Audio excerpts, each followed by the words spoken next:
যুক্তরাজ্যের সাবেক প্রধানমন্ত্রী লৌহ মানবী মার্গারেট থ্যাচার, আর তার ব্যক্তিগত লক্ষ্য ছিল জাপানের লৌহ মানবী হওয়া। দুবার ব্যর্থ হওয়ার পর মঙ্গলবার সানায়ে তাকাচির বহুদিনের সেই আকাঙ্ক্ষা পূরণ হলো।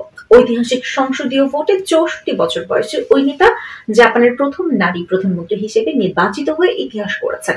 সাবেক মন্ত্রী ও টিভি উপস্থাপক সানায়ে তাকাইচি একসময় হেভি মেটাল ব্র্যান্ডের ড্রামারও ছিলেন। এখন তাকে সেই সঙ্গে দলের ও দেশের নেতৃত্বের চ্যালেঞ্জ মোকাবেলা করতে হবে। কিছু কেলেঙ্কারির পর তার দল লিবারেল ডেমোক্রেটিক পার্টির ভোটারদের আস্থা ফিরে পেতে সংগ্রাম করছে। উগ্র ডানপন্থীদের বিপক্ষে তাদের লড়াই করতে হচ্ছে।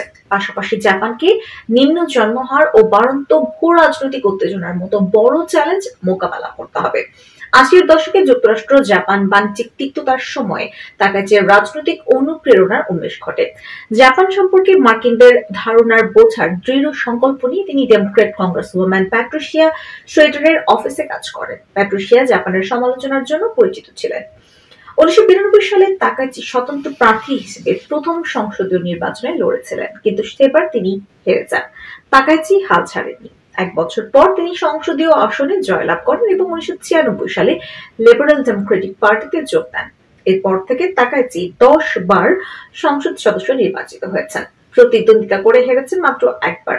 দলের সবচেয়ে স্পষ্টবাদী রক্ষণশীল কণ্ঠস্বর হিসেবে তিনি নিজের একটি পরিচয় গড়ে তুলেছেন।